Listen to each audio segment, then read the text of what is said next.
Bienvenue à tous et à toutes. L'invité du jour, c'est maintenant. Bienvenue encore une fois dans votre émission qui met à l'honneur celles et ceux qui osent, qui innovent et qui portent haut les couleurs de leur savoir-faire.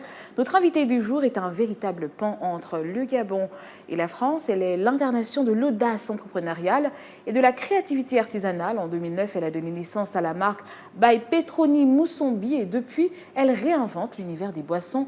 Avec ses créations, elle nous fait voyager dans un monde de saveurs atypiques et surprenantes, du cocktail de cognac à la carotte, au thé vert menthe, en passant par une audacieuse liqueur au piment, à la pêche ou à la vanille.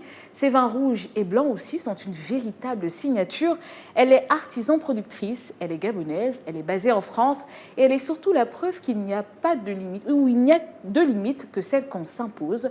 Nous avons l'honneur de recevoir sur ce plateau une femme de caractère et de savoir, la créatrice de by Petroni Moussambi, qui n'est rien d'autre que Madame Petroni Moussambi. Soyez la bienvenue sur ce plateau, Madame Moussambi.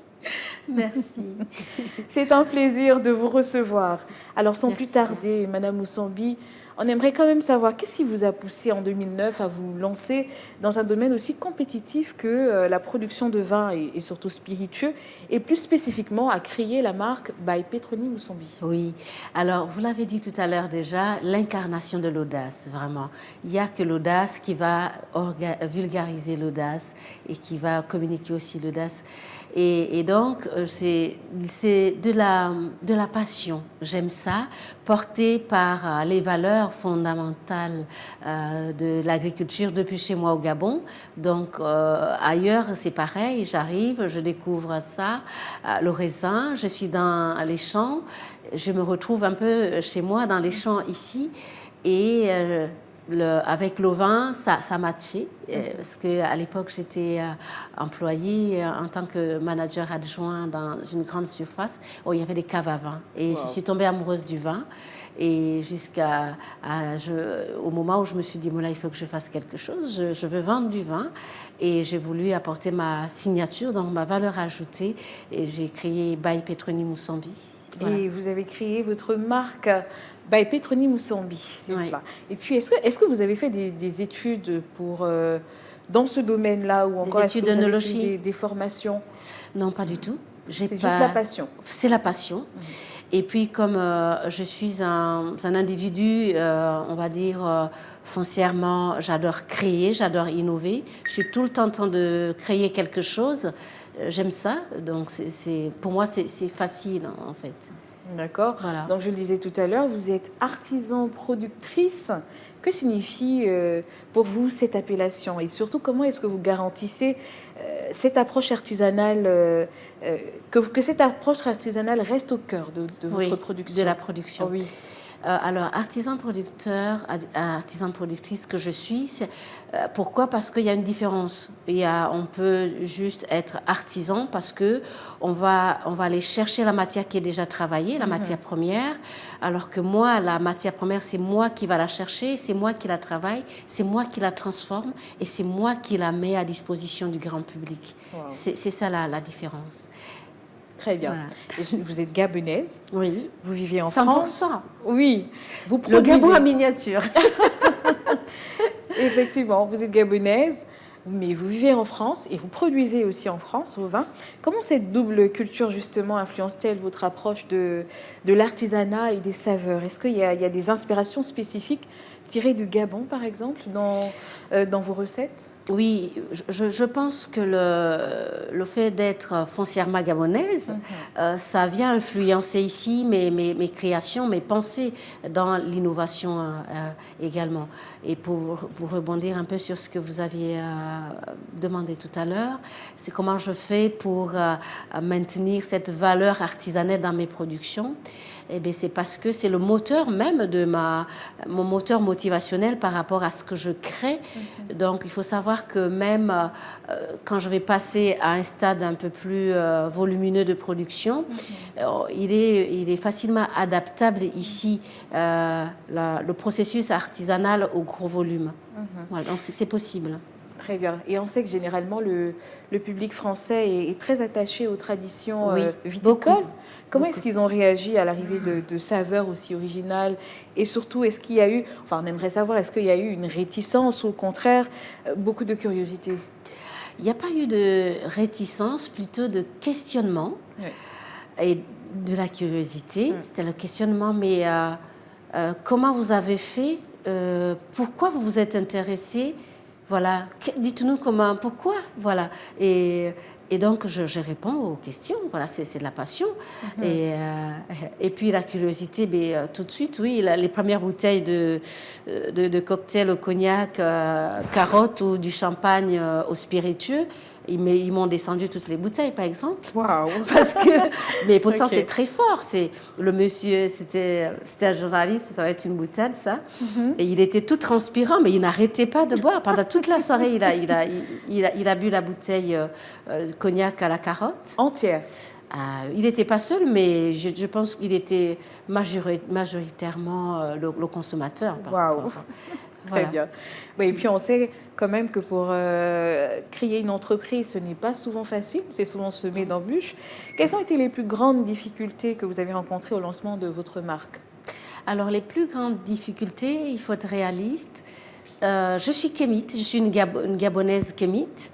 Et il faut savoir que mon apparence, quand on est dans un environnement où, on va dire, je ne veux pas parler des mots négatifs, où l'exclusion de ce qui ne ressemble pas à la grande masse est institutionnalisée en quelque sorte. Eh bien oui, j'ai été confrontée à ça, mais ça n'arrête pas. Quelqu'un qui est motivé, quelqu'un qui a de la passion, quelqu'un qui sait ce qu'il veut et où il veut y aller aussi.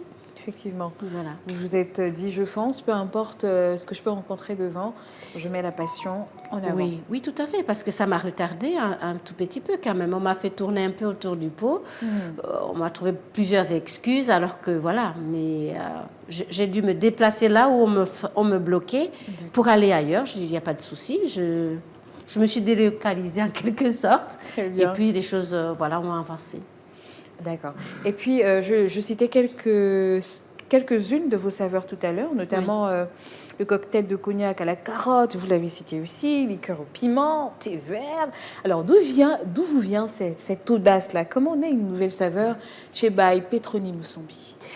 Alors, on va dire ici, c'est un peu la valeur, la responsabilité de l'entrepreneur qui vient trouver des solutions, c'est vrai, mais qui vient aussi faire les choses autrement. Alors, consommer l'alcool, c'est vrai, mais moi, le principe, un peu, le lettre mot ici, c'est de dire consommer l'alcool autrement, en intégrant les fruits et légumes, les herbes aromatiques. Voilà, donc c'est un peu ma responsabilité en tant qu'entrepreneur. C'est comme ça que naît. Quand on aime. Les saveurs. Moi, je suis quelqu'un qui crée tout le temps. Je crée tout le temps. Donc, c'est vrai que c'est des choses. Pour moi, c'est tout à fait normal de faire ça. D'accord. Consommer autrement. Voilà, consommer autrement en apportant une touche de végétal dans l'alcool. Très bien. Alors, je le disais, c'est basé en France d'abord. Votre entreprise, mais est-ce que vous cherchez à développer votre marque en Afrique, notamment au Gabon? Et surtout, quelles seraient les clés, selon vous, pour réussir cette implantation sur le continent? C'est un projet, c'est vrai, c'est un projet. Les clés, ce sera ici faire un gros travail. Il y aura le travail, on va avoir des besoins financiers, logistiques, des besoins humains. Voilà, et de communication, de grosse vulgarisation. D'accord. Donc, pour réussir ça, il faudra associer tout ça pour que ça puisse réussir. Mais il y a aussi l'option de...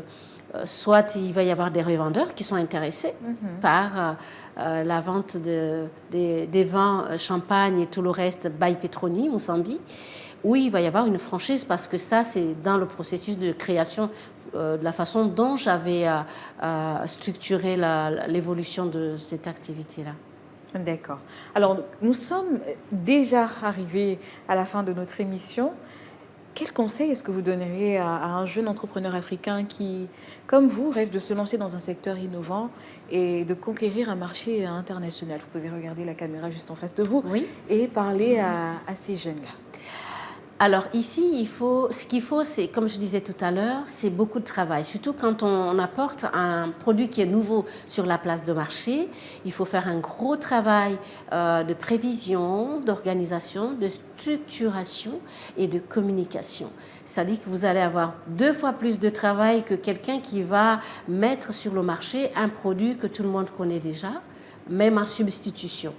Mais là, vous arrivez avec un produit ici où les gens ne connaissent pas. Donc, vous allez devoir travailler un peu plus. Donc, ici, il faut vraiment tout ce qui est organisation, structuration, planification et prévision. Vraiment, c'est faire un gros travail en amont. Un peu, moi, j'ai fait ce travail également un an avant la création, la mise sur le marché de mes produits.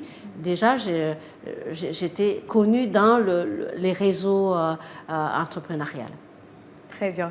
Alors c'est sur ces magnifiques conseils que nous refermons notre émission. Pour conclure, je pense à cette belle maxime qui résume parfaitement, je pense, votre esprit d'entrepreneur. La meilleure façon de prédire l'avenir est de le créer. Madame Moussambi, vous ne vous contentez pas de prédire l'avenir des saveurs, vous êtes en train de le créer verre après verre.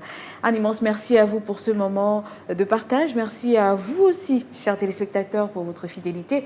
C'est ainsi que se termine votre émission. À très bientôt pour une nouvelle rencontre inspirante. En attendant, bonne suite de programme sur Gabon 24.